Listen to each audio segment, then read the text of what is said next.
Welcome to Edu-Hack.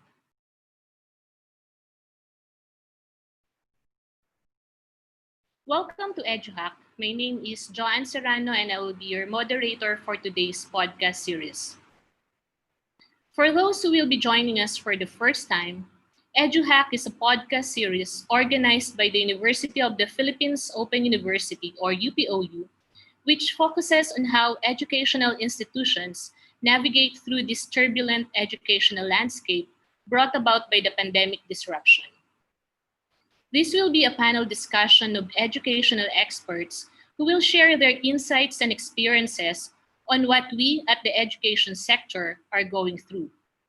Here, educational experts will try to address the question, are we at the education sector able to hack it in this new scheme of things as we prepare to what we call the new normal in education?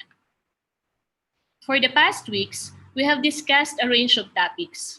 During our first series, we discussed how Philippine universities responded to disruptions in education brought about by COVID-19 pandemic. The second series focused on networks and connectivity, while the third series focused on pedagogical potential of immersive technologies. If you are interested with the topics I've mentioned, you can go to networks.upou.edu.ph. In this fourth series of Edu-Hack, which is co-organized by the Faculty of Management and Development Studies or FMDS, we will be discussing strategic planning to transitioning to remote teaching and learning. Because of the threat of COVID-19, academic institutions continue to face decisions on how to ensure learning continuity while keeping their faculty, staff, and students safe from this global public health crisis. In the past months, we have seen how educational institutions decided to cancel all face-to-face classes and started exploring various strategies and technologies to teach remotely. But transitioning to remote teaching or even to online learning is something that should not be done haphazardly. To quote Tony Bates, an expert in open and distance learning, it is not a good idea just to jump into it and hope to wing it. Teaching online is not rocket science, but it does need a different approach from classroom teaching. Before our current situation, online learning somehow carries a stigma of being lower quality than face-to-face learning, despite research showing otherwise. Now, these hurried moves to suddenly transition to remote teaching or online learning by many institutions could indeed make this perception a reality. Considering that online teaching requires careful planning and design in terms of pedagogy and technology. Now, to help us appreciate better and have a deeper understanding on how we can transition to a more flexible learning modality through a systematic and strategic way, we have a panel of experts who developed an executive course on remote teaching and learning.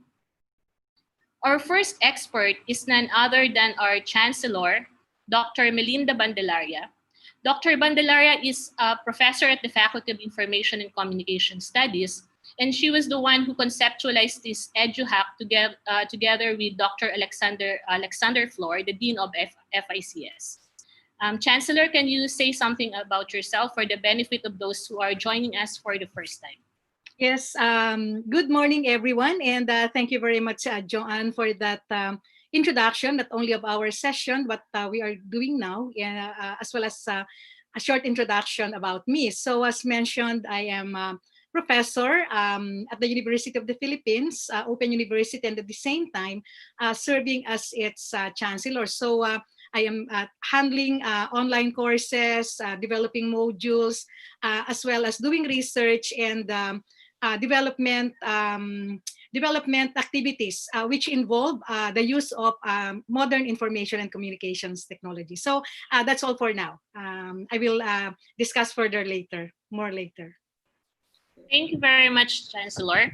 Now, our next expert is Dr. Melinda F. Lumanta, the Vice Chancellor for Academic Affairs of UPOU and also a professor at the FICS. Ma'am Mandy, can you say something about yourself? Yes, Joanne, and thank you very much. I'm pleased to be part of this Edu-Hack session, UPOU's forum to address pressing issues in the educational landscape, as you said, especially at this time when the need to transition to remote teaching and learning has become imperative.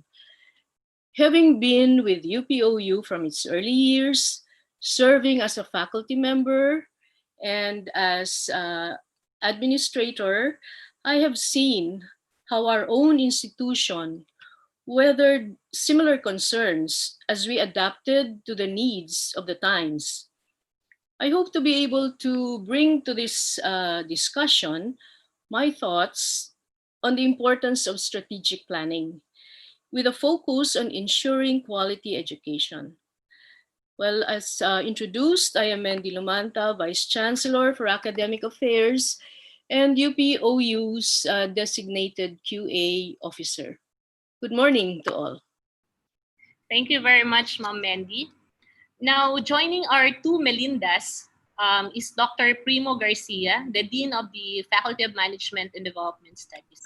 Dean Prime, can you share something about yourself?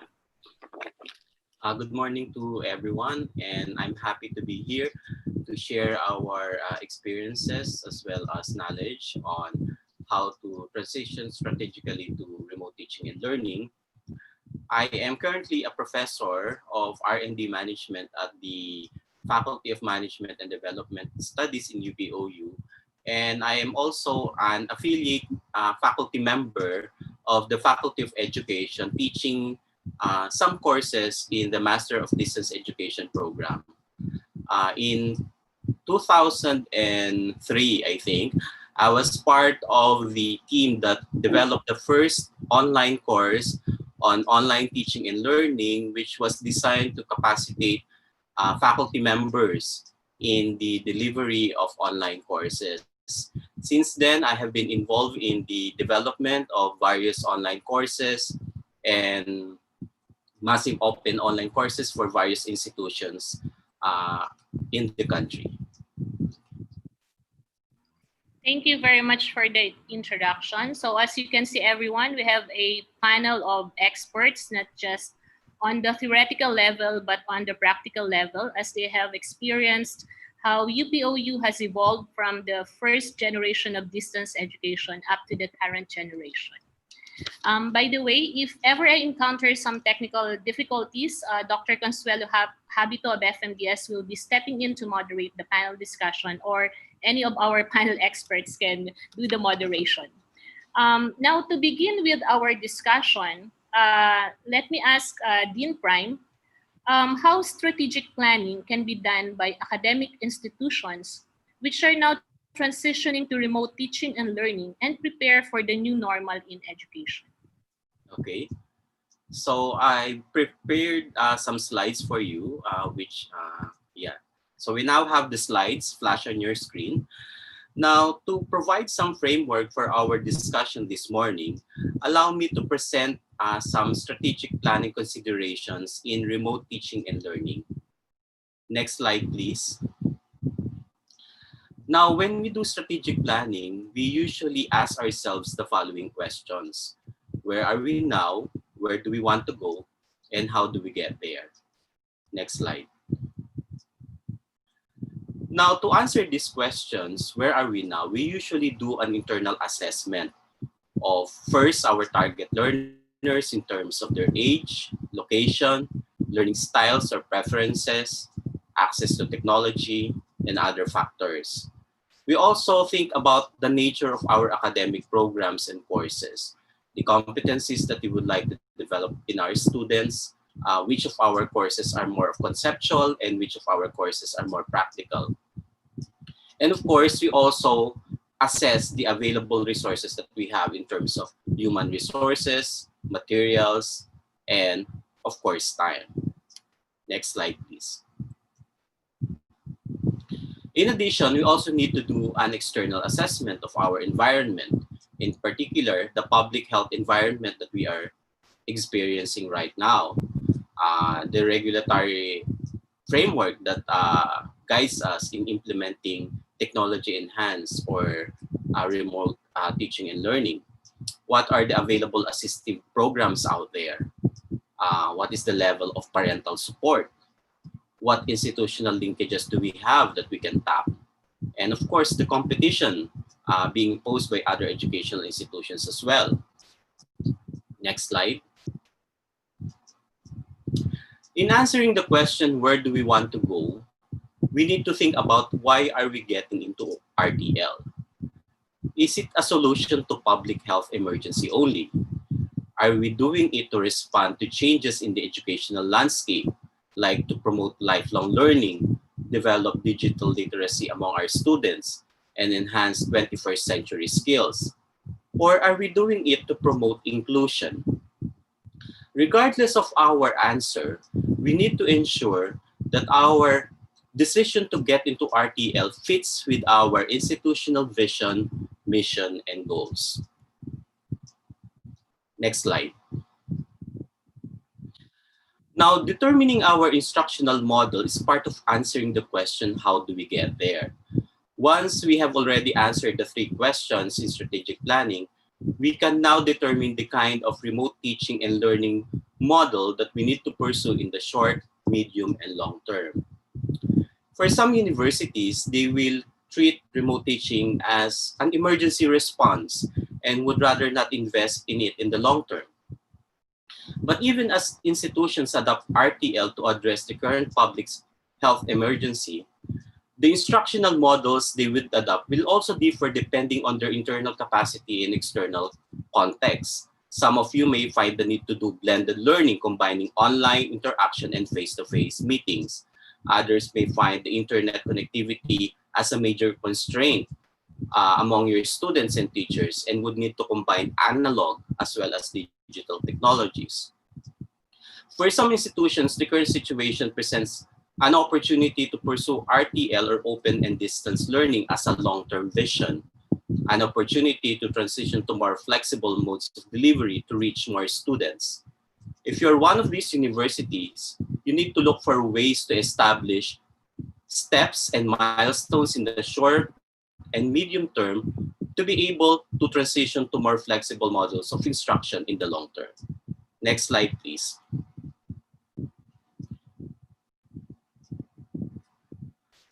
What does it take to transition to RTL strategically? We have to remember that RTL means introducing flexibility, which means that the students and teachers are physically separated from each other in some parts or throughout the course. Interaction between them is mostly asynchronous and sometimes synchronous and will be mostly technology mediated. Students spend less time listening to lectures but more on doing learning activities and outcomes-based assessment. Compared to conventional teaching in which what happens in the class is decided mostly by the teacher, flexible models have more moving parts to consider. As you adopt more flexible modes of delivery, you will need to implement adjustments in your academic and administrative systems to manage the transition effectively. Next slide, please. Now, regardless of the model you choose, either in the short term or long term, it is the job of the university to implement these transitions in a systematic manner. As you can see on the screen, the instructional model you choose at this time will shape the way you will set up the course design, the teaching and learning, the student support, and the organization and management aspect of your institution. School administrators would need to strategically plan, establish administrative system, generate and manage resources, and establish quality assurance system to ensure the effective and efficient management of the RTL system. Next slide. Even as we adopt flexible modes of instruction, we need to ensure that the quality and accessibility of our courses and programs. Our courses need to be designed with our remote learners in mind. We should maximize the affordances of our technologies to promote interactivity, active learning, and outcomes-based learning. As such, our teachers need to be trained on the principles and practice of RTL. And administrators must also assist our faculty members in the development of learning materials, particularly in terms of packaging content, whether they curate existing resources or produce new resources, in the design of learning activities, as well as in the design of online assessment. Next slide. Second, teaching and learning. Once our courses have been suitably designed, we need to equip our faculty how to teach the courses through RTL. So they need some training on facilitating online learning. We need to be able to decide whether we're going to set up a virtual classroom like a learning management system like Moodle or Canvas, or whether we're going to acquire other technologies or use available technologies. At some point, your teachers will be needing some assistance in terms of producing slides, creating videos, and the like. So you need to be able to identify whether this expertise is available in your own institution or you're going to outsource it elsewhere. And of course, students will need to take examination and other forms of assessment. So how will these exams be administered? If online, how will you do it to ensure the integrity of the exam? If face-to-face, how will you set up exam scheduling and proctoring procedures, considering that your students are not in your classroom for a long period of time? Next slide, please. Now, the third aspect is student support services. When students are physically separated from their teachers and other offices in the university for a certain amount of time, the more you will need to extend your student services to them. So when students are required to do at least part of their courses online, they will be needing tech support or help desk. Now, regardless of their location, students must be able to access library services, student services, and student information resources. Next slide, please. Lastly, we have the organization and management, which is the integrator of all the different parts of the RTL system. The administration needs to set up the plans, policies, and systems and procedures to be able to set this all up. First, you need to be clear about how RTL fits with the overall mission and vision of your institution. Your stakeholders need to be able to understand this to be able to get their support. In transitioning to RTL, you will realize that there are some administrative policies that you need to reconsider to suit the new model. For one, the task of the teacher in flexible models will change. How will you credit and compensate their work? Will it still be the same? Or will there be changes in policy? As an administrator, you need to be able to manage the costs while maintaining quality expectation. And the cost can come from course material production if you will be producing new materials, acquiring and maintaining technology, and even setting up student support services. Now, along with cost factors, you need to look at other sources of revenues. That's part of the job of administrators. And you will be needing to look for grants, maybe, to support this transition, or would it be possible for your school to sell some of your learning resources?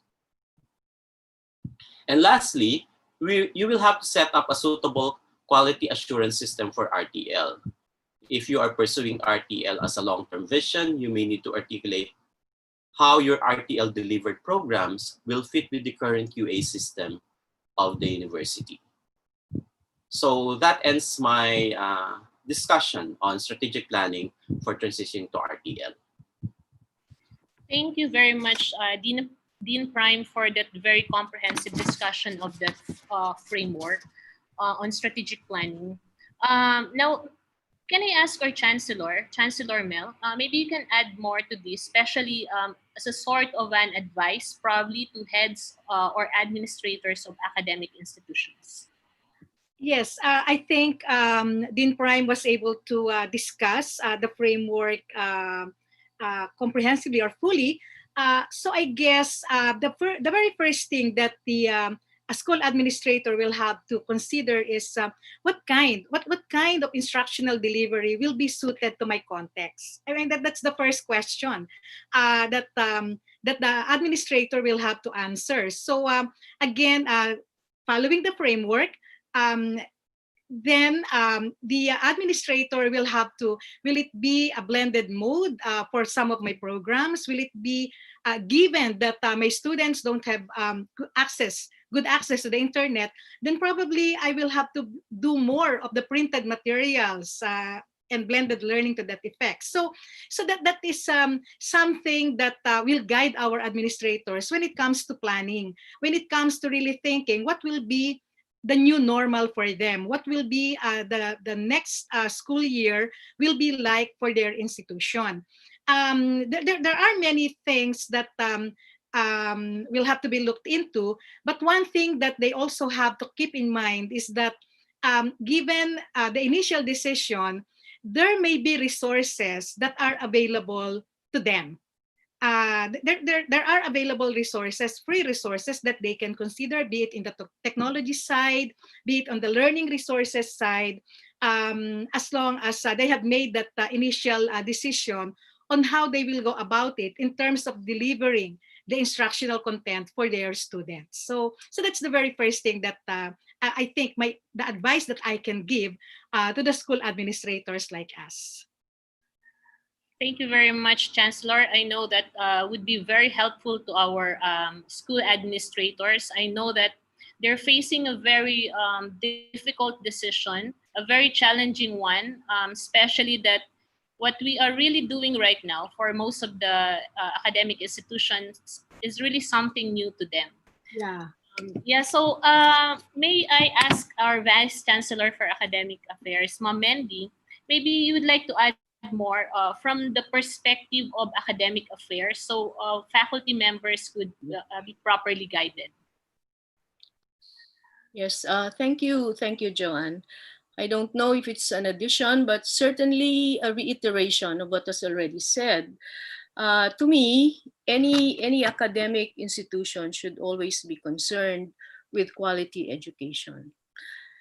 I'm glad to see that in Dean Prime's earlier presentation, planning for quality assurance is an integral consideration in strategic planning as administrators steer their institution towards new forms of teaching and learning. What is it that we have to plan for, you might ask? Well, we have to plan to ensure that quality is in all aspects of the educational process. And these were already pointed out to us in the presentation of Dean Prime. Of course, this implies that we take a hard and honest to goodness look into the inputs, throughputs, and outputs or outcomes of the teaching and learning process given the model that your institution has adopted. Now, we have to understand that in higher education, quality is based on the contextual settings of an educational model. And I think this was already discussed in part by Chancellor Mel. It is based on the institutional mission, vision, goals, and of course, the specific standards within a given system. This system could be at the national or national education system. It could be within the institution as well as within the program or the discipline itself. Now, having said that, quality or quality assurance is seen to be multidimensional. As we said, it takes into account the different aspects of education. It is also multi-level because it looks at quality assurance at institutional as well as program levels. And also, I'd like to point out that it is changing all the time, or you might say it is dynamic as it adapts to conceptual or contextual settings at any given time. Well, I think at this time when circumstances dictate a move to transition to more flexible forms of education, including remote teaching and learning, quality standards and measures need to be reviewed, revisited, and revised if needed to adapt to the new education model. I argue further that this should be part of any strategic planning of the institution, as rightly pointed out in the presentation of Dean Prime. Thank you very much, Ma'am Mendy. It is very clear that there is really now no one solution that fits everyone, and it's very contextual, as Chancellor and Ma'am Mendy has clearly explained. Now, I'm actually curious because I've been to many webinars and many discussions with academic institutions, not just administrators, but mostly teachers and even some of the regulators, those belonging from CHED or DepEd. And there are many questions because they are facing a lot of challenges. Um, this is actually quite it's understandable considering that this is really something new. I mean, even for UPOU, who has been here for more than 2 decades, we still struggle sometimes, especially with the technological advancements as well as the pedagogical advancements. So I would like to ask our panel of experts, what are the concerns, issues, and challenges that academic institutions must prepare for as they transition to remote teaching and learning from the perspectives of both administrators and faculty members, as well as the students, including the parents? May I ask first, Chancellor Mel? Okay.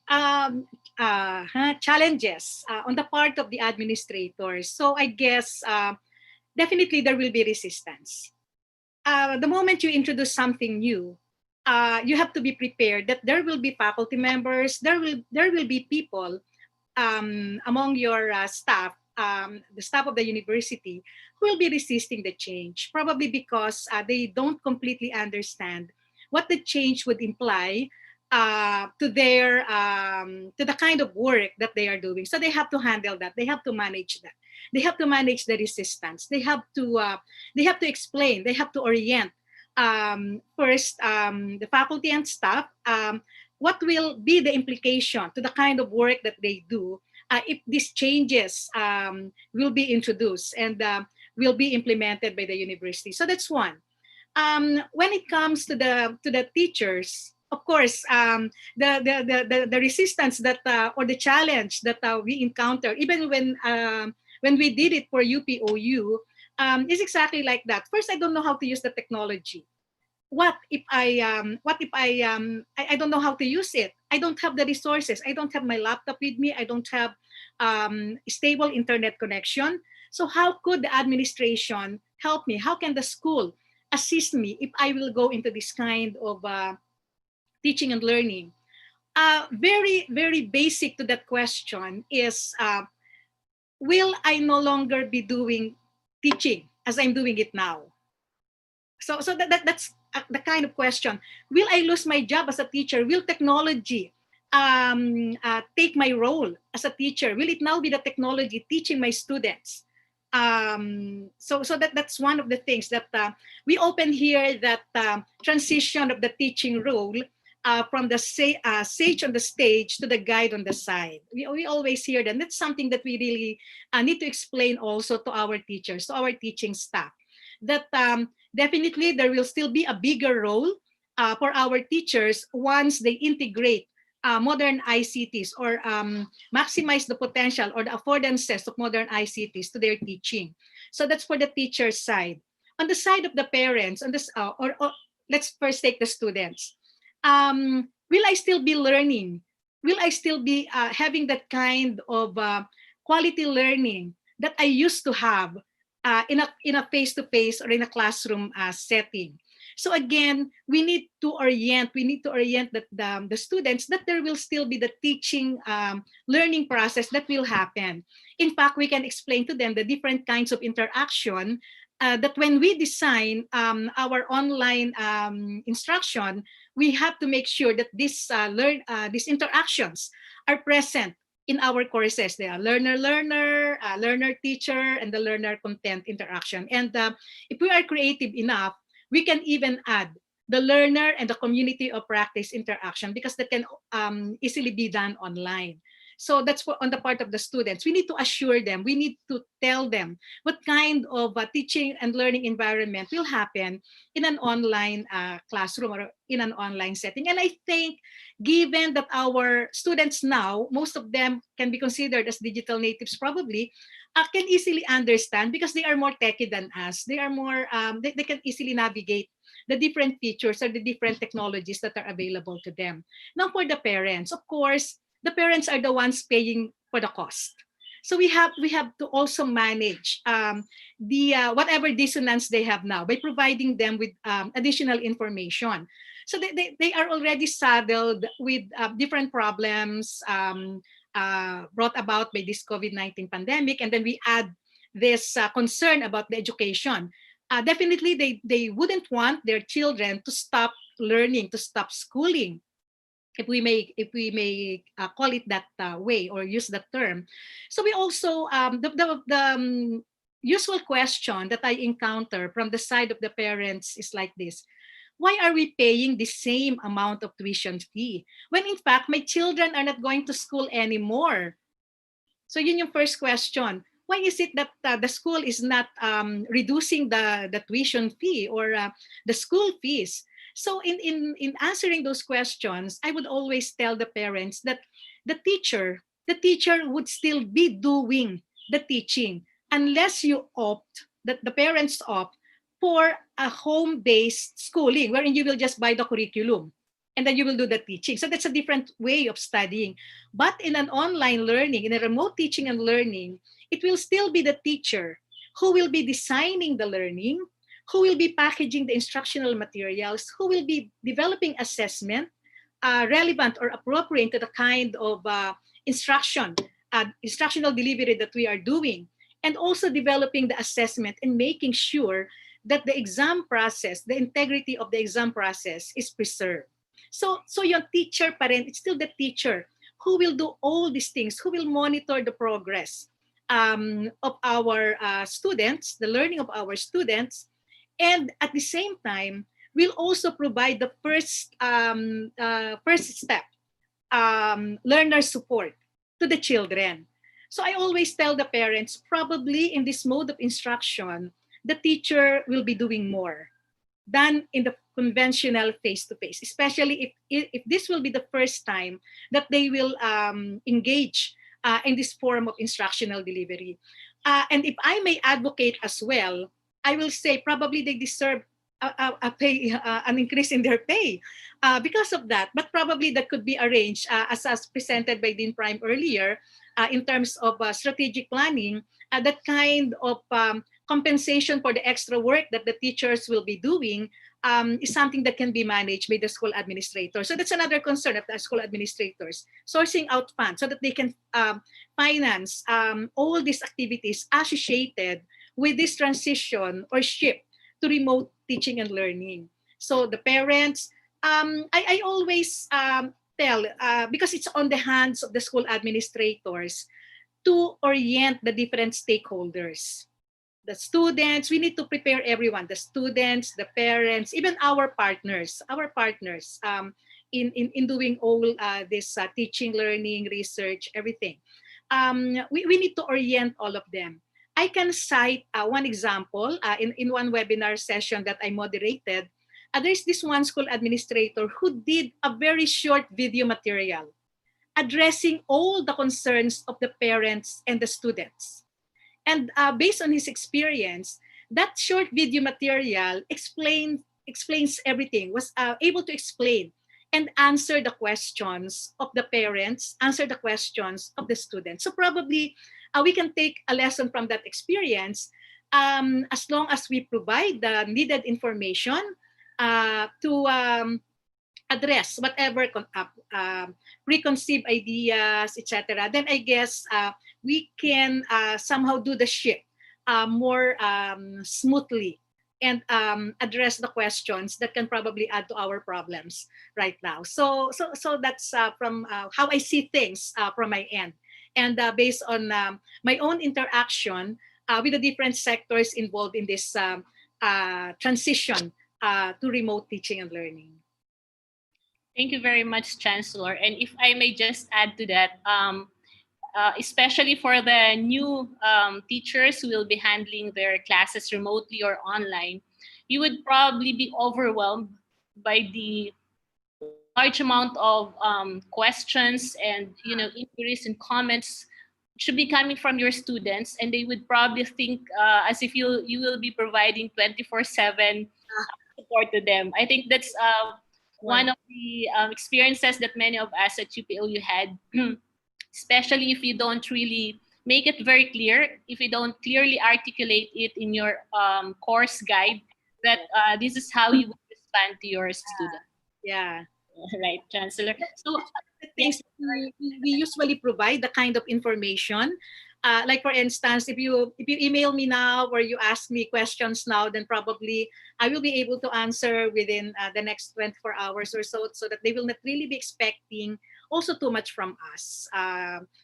They need also to be oriented to the kind of environment that we have in an online, especially during asynchronous interaction. So thanks for that additional information. Very yes, important addition. yes, thank you very much, Chancellor. Now, may I ask Ma'am Mendy if you would like to add more on these concerns, issues, and challenges that our audience would Yeah.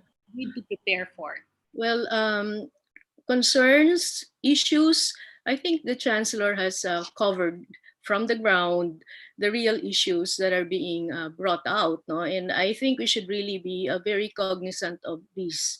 Now, let me take it from a quality assurance perspective. From the QA perspective, stakeholders' perceptions and satisfaction is the starting point of any quality framework. It begins with identifying their needs, the needs of the stakeholders, and these stakeholders are already mentioned earlier, no? And these needs get translated to the university's vision, mission, goals, and objectives.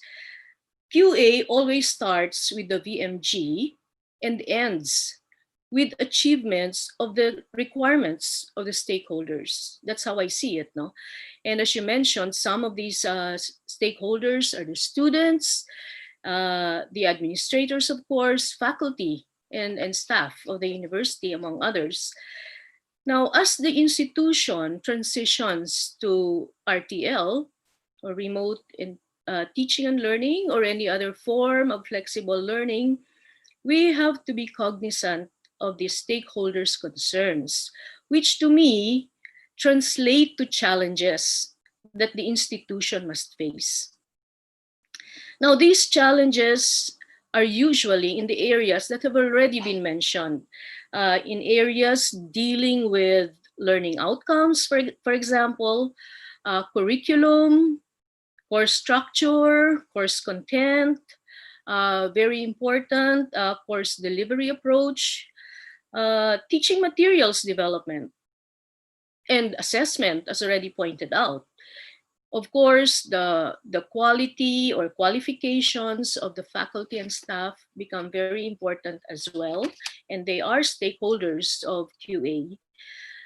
Student support services has been mentioned, and more important, especially at this time, the facilities and perhaps the ICT infrastructure of the university.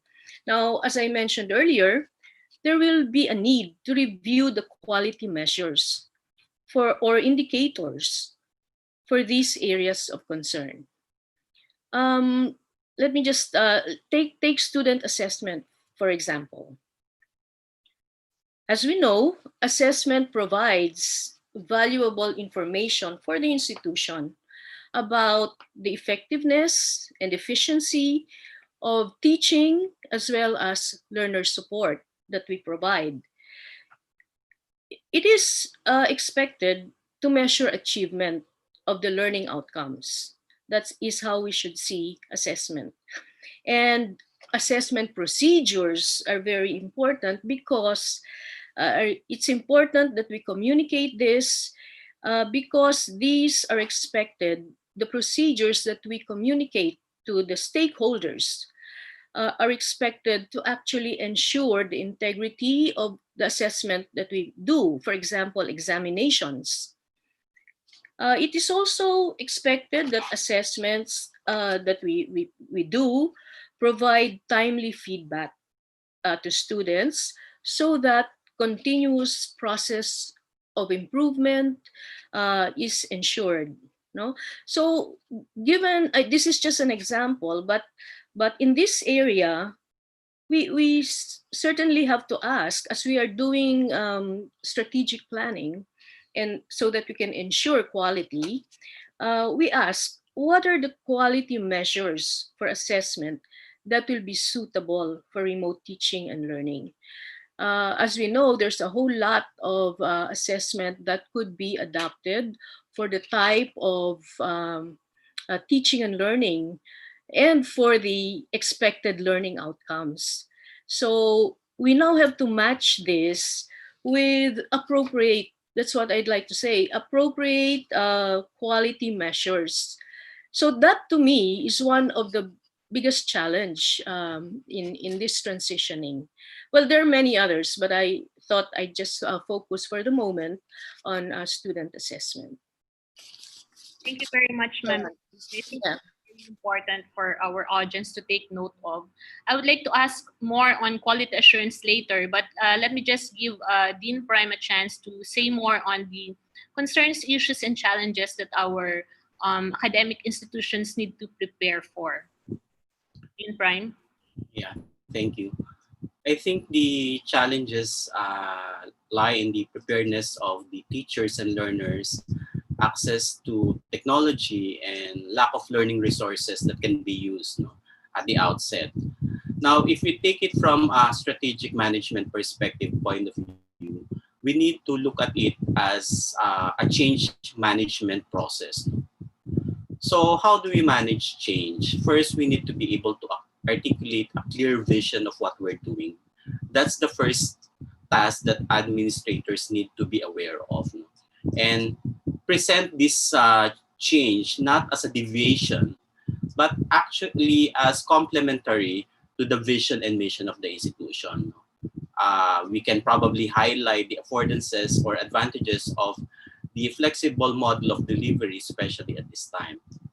Now, since the mode of delivery will change, we need to have consultation with stakeholders as well, with teachers, parents, and students. And we need to know their concerns and the difficulties that they are doing right now, and even the strategies that they are actually have adopted to be able to address some of the difficulties and challenges that they are experiencing. And then management or administration has to provide assurance that teachers and learners' contacts will be considered and that support programs will be given. Like if there's a problem with access to technology, what would be the solution to that? Uh, we need to be able to provide the infrastructure. How are we going to provide gadgets to students or teachers that don't have access to those at the moment? Training. How do we provide training to our teachers? Student support. There has to be an assurance that there will be time for consultation with teachers, because that's one of the primary concerns of learners, of the parents, I must say. And then, of course, provision of information materials with clear guidelines on how teaching will be done and what will be the role of the teachers, the students, and the parents at this time. And basically, this is all about thinking outside the box, no, when we plan.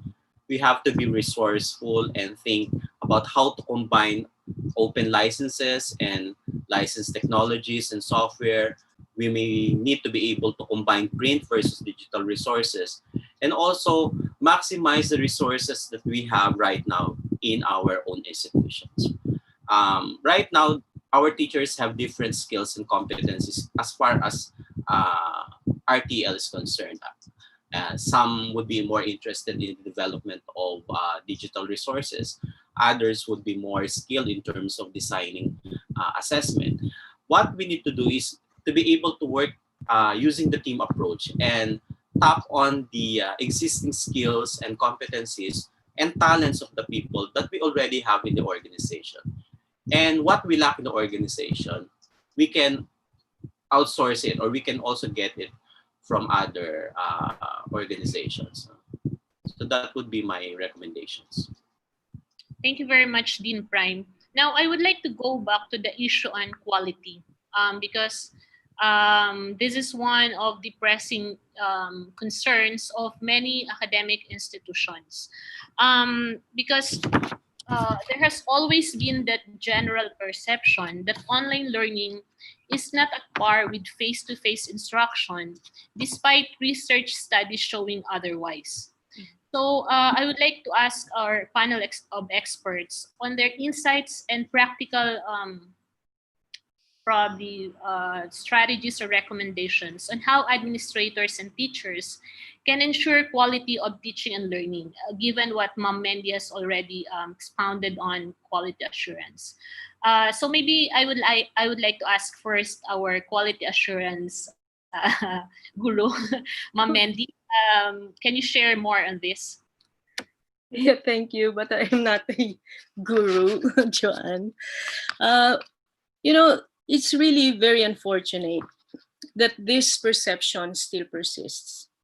Why do I say that? No, but a reason that has been cited, in fact, is that quality assurance has not been fully integrated yet into the planning and operations of distance education institutions.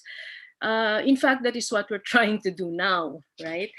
But having said that, we also take cognizance of the fact that there have been a lot of initiatives and development in this area.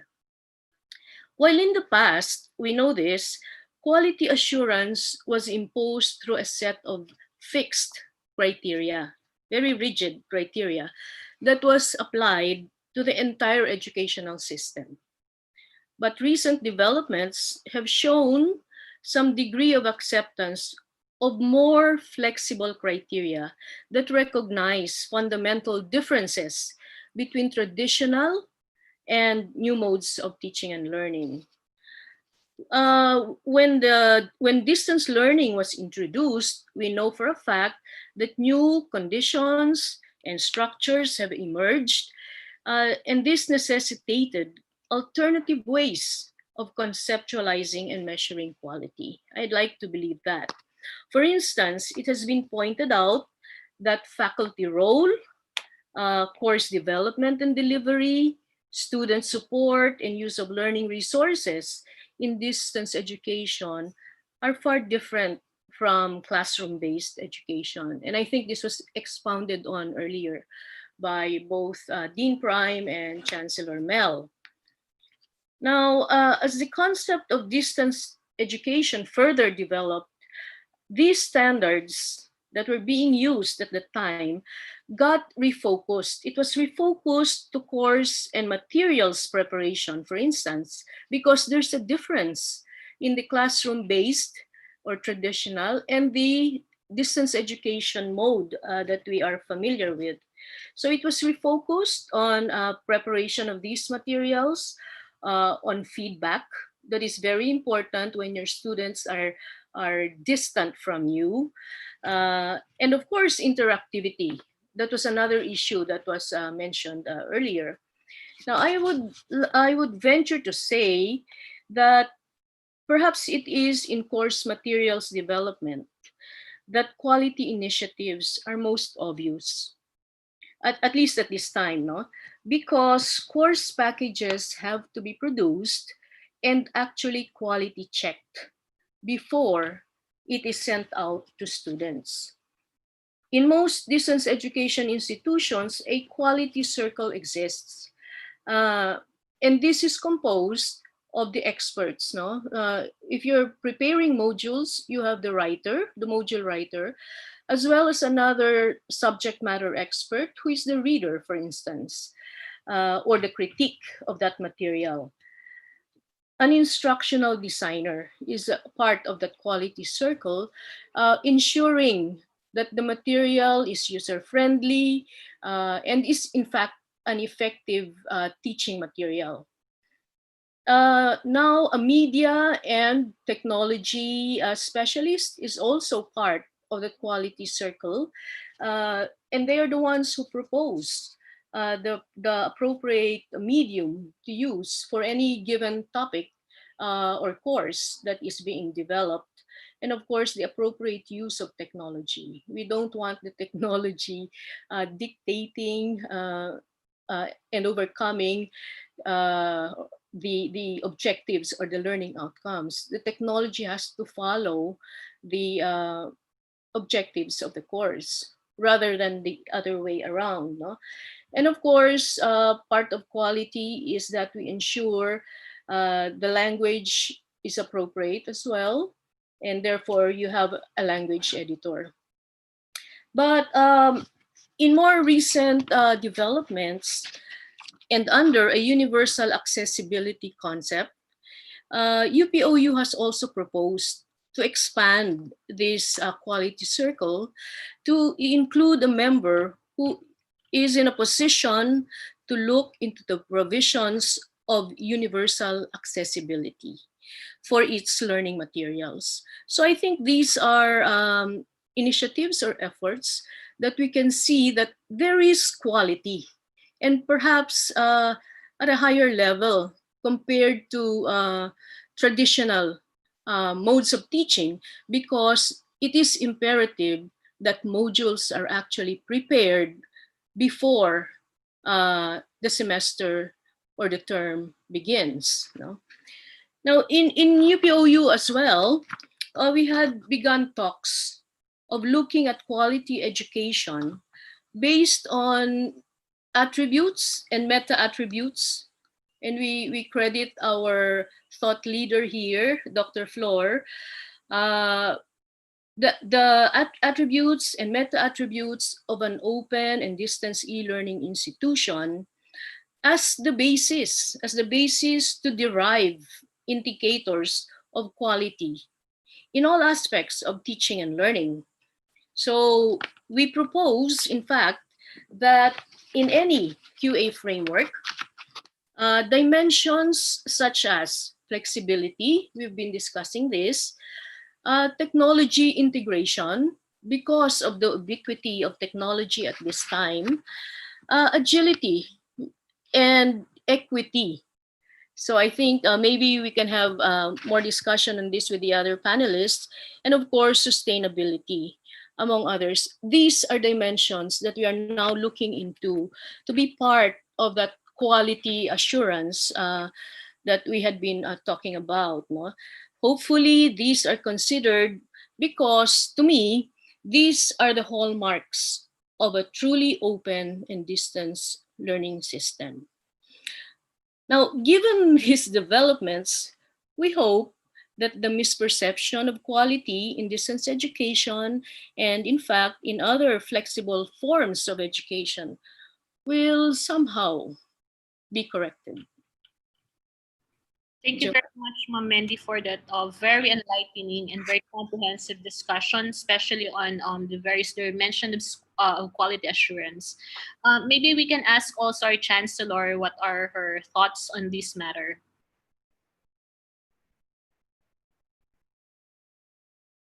Sorry.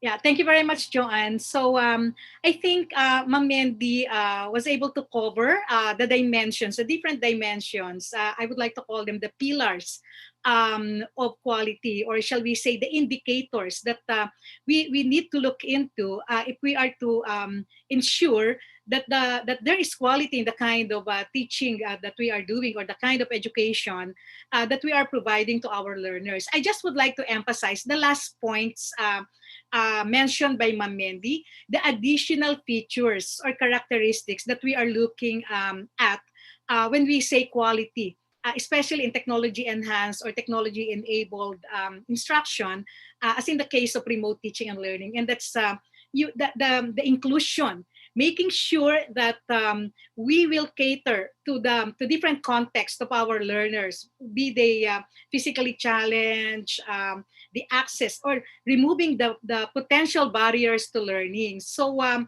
we also again, our more recent initiative is on the integration of the universal design for learning features to our website, to the student portal, to our courses, even to the course site. So for me, that's a very big step as an additional feature when you look at quality, because you are already inclusive. And of course, the flexibility or agility and the sustainability. Now, I would like to address this question of a lower perception um, about online learning when compared to a face-to-face instruction. I am often asked that question, be it in a webinar like this, conferences, training programs, etc. So I would start the discussion because if you will explain it to them that way, probably they will just turn their minds off, something like that. So I would always start the discussion with something like, what for you are the quality indicators in a face-to-face setting? Because for them, for these people who have that perception, they would always look at the face-to-face instruction, the classroom teaching as the standard for quality. So I would always ask the question, okay, so let's look at the different pillars of what do you think make classroom instruction more of a quality education than the online learning. So we will start the discussion with that. So they will tell me the teachers, the teaching method, etc. The materials that are being used in a classroom instruction. So based on that initial discussion, I would present also the kind of framework that was presented earlier, discussed earlier by Ma'am Mandy, that we also have the same pillars of quality when we talk of online instruction. When we talk of instructor credentials, teacher credentials, we don't just get a teacher who doesn't know the pedagogy, the content of the subject area that he or she is teaching. And I would argue further, and that is my position, as explained earlier by Ma'am Mandy, that when it comes to making sure that the materials are of quality, we have that in online learning, probably far better than traditional or classroom instruction. Because of the quality circle approach, we made sure that the content, the lesson that we are teaching, the assessment are all aligned with the learning goals that we have set for the courses and for the programs. So at the higher education level, we are all familiar with this outcomes-based education. So we always start with that.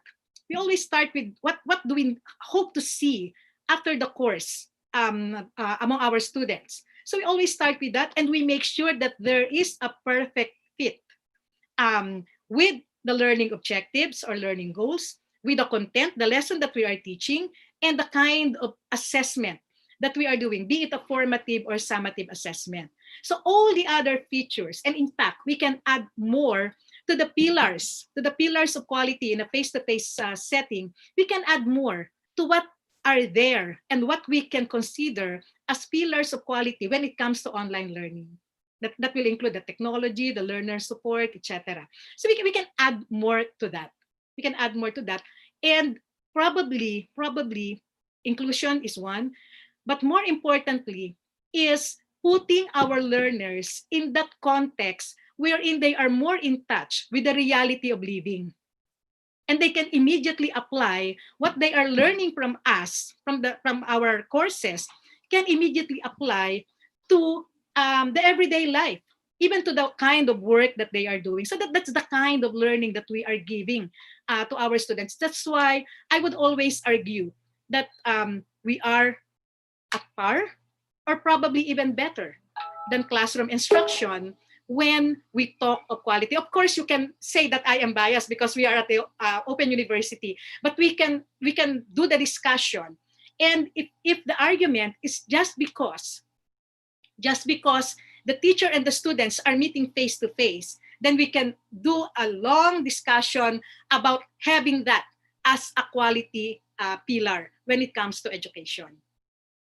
So I'm passionate about that aspect of the discussion of quality and looking at online education as of lower quality than classroom instruction. I can see your passion, Chancellor.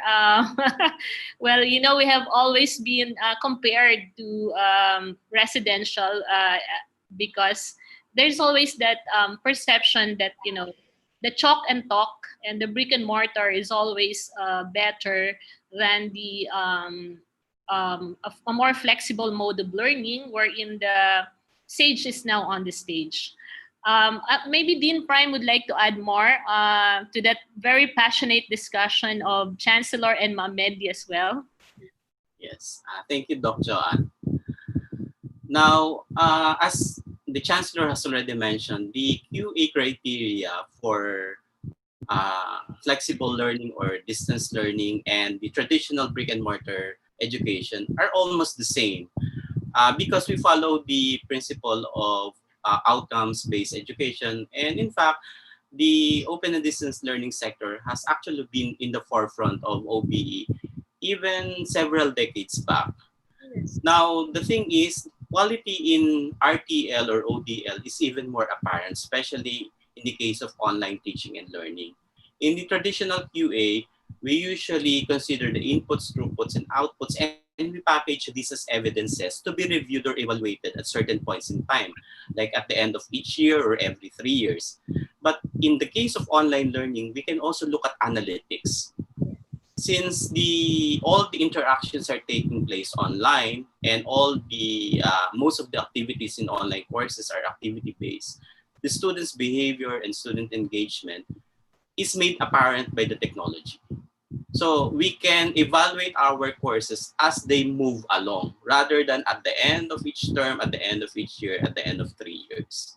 So that's one of the advantage of doing quality assurance using learning analytics. Now, QA system is a complicated system that we need to consider, particularly in the medium term and the long term. But for a lot of the administrators who are experiencing these challenges right now, they're very much concerned about what can I do at this moment within the short term. No? So of course, we're not going to abandon the outcomes-based principle that guide our teaching and learning. There has to be alignment between the program goals and the course goals and the learning activities as well. But we also need to look at the kind of things that we ask our students to do. Are we promoting interaction between the teachers and the students? Are we providing opportunities for learner-learner interaction? Are we providing opportunities for the learner to really interact with the course materials that we present to them rather than just reading them passively? So we need to be able to ask ourselves, does this promote active learning? How will the teachers provide quality and prompt feedback to the learners? This is something that you need to look at. And of course, what is the kind of student support that we're going to provide the students during this time, during the delivery of the courses? I think at the outset, those are the immediate concerns that we could try to consider as we transition to RTL. Thank you very much, Dean Prime. Maybe we can hear some comments, listen to some comments from or question from our audience. So let me throw this question to the panel members, panel of experts. So since we're talking about quality assurance, can you give an example of how UPOU ensures quality assessment? How do you ensure that the students themselves are doing their projects, assignments, and examinations, and not someone else? So this has been a perennial question. So whenever we go to conferences, this has always been the question. So panel of experts, let us begin with Chancellor. Ako na naman ang nauna. But anyway, I will be citing more of what I do in my courses, and I think this practice is also being shared by our colleagues at UPOU. So in doing, first, when I am asked that question, I also asked another question. In a residential mode, how do you ensure that when you give assignment, it is your student who did the assignment and not someone else? It's the same question. You give assignment. It's not the same as a sit work, etc. When you give assignment, you give a term project, even in thesis. thesis? How are we making sure that they're the ones doing it? So they will probably have some answers that, of course, they know their students, they know how they talk, they know how they write. So it's the same thing as in UPOU. So in my practice, I design assessment in such a way that if you did not go through the whole process of the learning right from day one of my course, you will not be able to answer the assessment question. So you have to participate in the discussion forum. You have to do all your assignments. You have to participate in collaborative projects. You have to do all those things. And by interacting with them, you will know your students. And when they turn in something, you will have some feeling or some sort of knowing whether they're the ones turning or doing the work that they are submitting to you. So that's one, designing your assessment method, designing your learning activities, and interacting with them so you get to know them well, the way they think, the way they construct sentences, etc. When I give assessment, it is not just a matter of um, or of completing requirements. It is also a validation. Of course, that's why we do assessment. It's also a validation of the learning. And in my case, it's also a validation of whether they're the ones who did the previous course requirements. So you design, it's when you design learning activities in an online course, you just don't do it shall I say, as a whim. I mean, you have to connect them. There has to be a connection among all the activities, all the learning activities that you will design for the course. And somehow along the process, in the process, you will see if there is something amiss in the way the student will construct or develop the response or the activity report or even the answer to the questions. So there are several cases that I was able to catch cheating among my students. And in so doing, I employ the combination of all these strategies. So that's for me as a teacher. I'm now speaking as a teacher. And I think it's really a matter of looking at the whole course design, learning design of your course, so that you will be able to make sure that it is the student himself doing all the learning activities. Thank you very much, Chancellor. I think this is really one of the questions that we have always been asked more often than not. So may I ask Ma'am Mendy, would you like to share your own experience as a faculty member? Yes, well, I share the views of Chancellor Mel as a faculty member, no?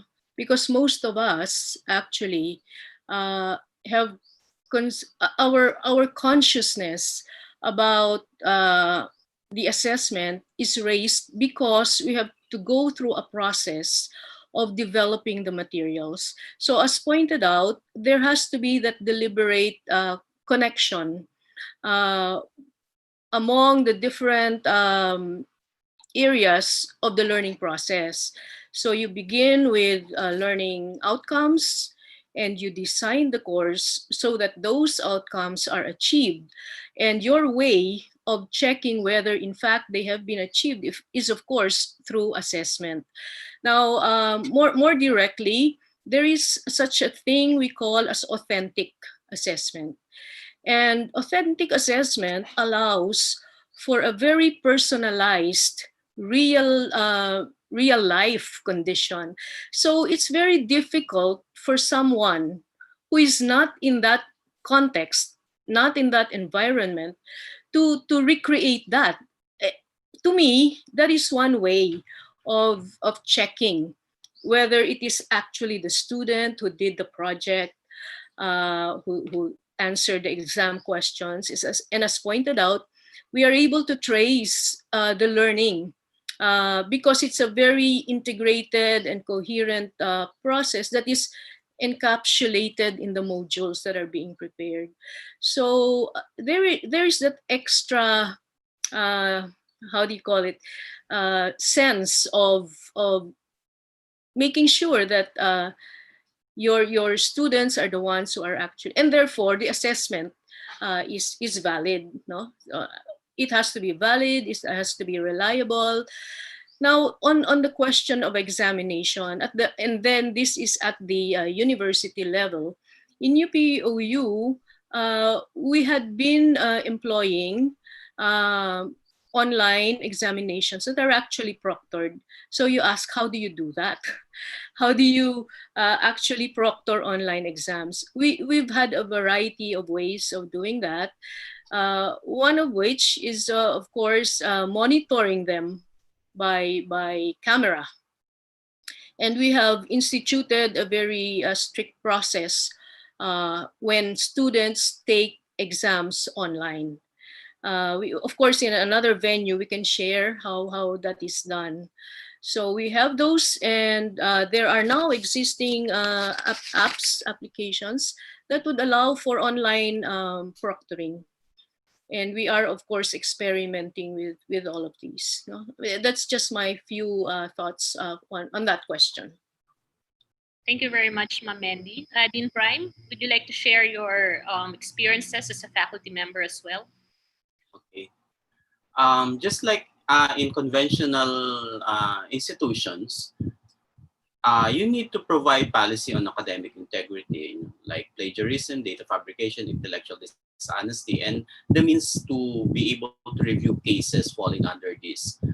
And there are technologies that administrators can also provide, like Turnitin, and then you can also teach teachers how to use Google search if they have some questions about the source or origin of the student's work. But aside from this, I think some students do not also deliberately plagiarize or copy others people's works. It's just that they don't have the academic writing skills.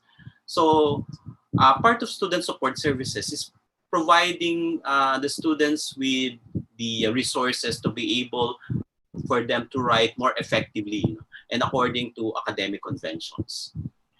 And this is part of the philosophy of independent learning, because we need to be able to equip our students so that we are able to prepare them for the challenges of the world out there, which is also rapidly changing. Now, some practical tips. I also make use of, this is also dependent on the kind of course that you're teaching, but for the course that I'm teaching right now, which is basically more of management, I make use of more authentic assessments that are more suited to the student's context. So it's more like doing a self-reflection of what they're doing and applying those theories in their own context. So in that case, there is less um, temptation, quote unquote temptation, for students to look elsewhere, because they themselves can reflect on what they're doing and it's more relevant for them. It has more meaning in their own lives. So the learning process becomes more engaging for them as well. And then we have also proctoring of examination, as mentioned by Dr. Lumanta. You can have a sit-down examination at certain times of the year where the students are practically taking the exams in the classroom and being physically monitored or proctored by another person. And then you can also have online proctoring systems.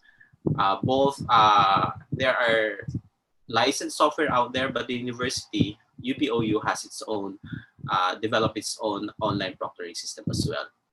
So basically, we have to think of assessment not only as assessment of learning, which is basically what we're mostly trying to do, see whether the student has actually mastered the content or not, but also look at assessment as learning. So the formative assessment are just as important as the summative ones. So we can help students learn how to learn. So the use of, like in my case, I used online discussion forums and online quizzes as a means for them to better grasp the concepts, rather than as a way for me to know whether they have actually learned, mastered the lessons being imparted to them. Thank Thank you very much, Dean Prime. So we have another question. Maybe I would like to ask this to our Chancellor. In our university, our face-to-face classes have lecture, lab, or lecture recitation classes. Usually, senior faculty is in charge of the lecture class, and the juniors take the labor recitation classes. Transitioning to remote learning, would it still be advisable to do this? Yes, probably we will just have to adopt the terms that we are using. So like for instance, the senior faculty can do the overall design of the course. So like for instance, even if you have 100, 300, 500 students, you can design the course for that number of students. And then your junior faculty can take on the role of what we call the tutoring. So in the context of UPOU, a teacher, an FI, a faculty in charge like us, like all of us here in the panel, we can handle up to 300 students in one registration in one course, but we divide it into tutorial classes of 25 to 30 students that can be taken on by another expert who is probably can be classified as the junior faculty. So to answer the question, yes, it can be done. Remote teaching and learning can be done. The junior faculty can still assist the senior faculty who will do the overall design of learning for the course, who will do the designing the learning activities, designing the assessment, etc. But the kind of engaging the students regularly online can be done by the junior faculty. The recitation will have to take on another learning activity, which is more appropriate to an online context, but that can have a substitute learning activity. And that can be handled by the junior faculty. So yes, as long as you will design the class management or the course management, wherein the role of the senior faculty and the junior faculty will be clearly defined. So yes to that question. Of course, it is also important. There was a mention here of the laboratory. It is also important, and that's part of the role of the senior faculty to design how the laboratory classes will also be implemented. Um, will it be can it be done purely online using the available resources within the reach of the student, or will there really be a need for the student to go to the laboratory or to go to a face-to-face instruction? So again, being guided by the learning goals, being guided of what we hope the student needs to accomplish after doing the exercise, after doing the laboratory exercise, will guide us on whether we will do it online, we will do it through a video tutorial and a video examination, or we will really require our students to go to a laboratory and attend a face-to-face class. Again, the senior faculty will have to do that. And if those things happen, then probably just like in the traditional or conventional mode, the junior faculty will be the one to assist, to make sure that the learning activity happens and the learning goals will be achieved. Thank you, Chancellor. Now, may I ask Ma'am Mendy this question? In view of quality assurance, what is the most effective class size for remote teaching and learning? Well, okay. It looks like that's a related question to what was already answered by the chancellor. She said that we can handle as many as 300, but it's all in the way that you design the course. And that design is reflected in the modules that we prepare. That's why I want to go back to the importance of preparing the materials, the learning materials, which, as we pointed out, has elements of quality. For example, in addition, by the way, in addition to the tutoring system, which most open universities use or distance education institutions use, when you encounter large classes, you can actually also section them. All right, meaning each of the section will have its own FIC or faculty in charge, but we have to maintain the quality. And how do you do that? It is really through the teaching materials, because there is a prepared module and everyone is supposed to be consistent with that module. So it allows for the tutoring system, it allows for sectioning if you might want to consider that. And of course, also mentioned was the immersive technology that can be used for laboratories. So to that question of what is the most effective class size, I think distance education, open learning is designed for flexibility in terms of the number of enrollees. No? So it can, as pointed out in our experience in UPOU, you can have as many as in the hundreds of students enrolling. What we have to watch out for, and from a quality assurance perspective, is that each of these classes, if you might call them classes, uh, are given the same inputs, and the learning that happens is almost equivalent.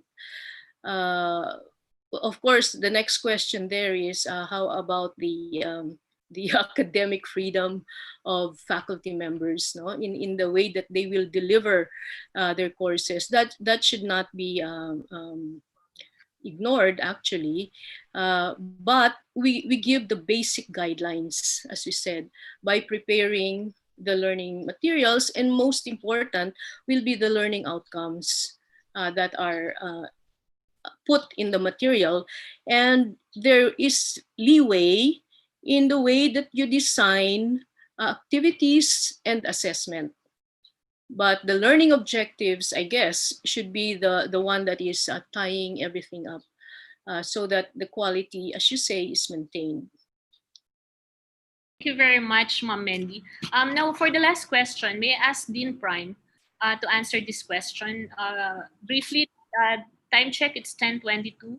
So, Sir Dean Prime, how do we bridge the gap of teachers and learners in a remote teaching learning environment? I think bridging the gap between teachers and learners can be done by creating a community or building a community of learners. How do you do that? You do that by providing opportunities for learners to interact with each other. This can be done through online discussion forums. So that's learner-learner interaction. Now you can also provide opportunities for students to consult with the teacher. So you, in the course itself, you should make it a policy that students can ask questions directly to their teachers if they're afraid to ask those questions in the online class. And then just give them a minimum amount of time that you would respond to those questions so that you are not bombarded by a lot of questions. And then you can also do that by providing opportunities for collaboration.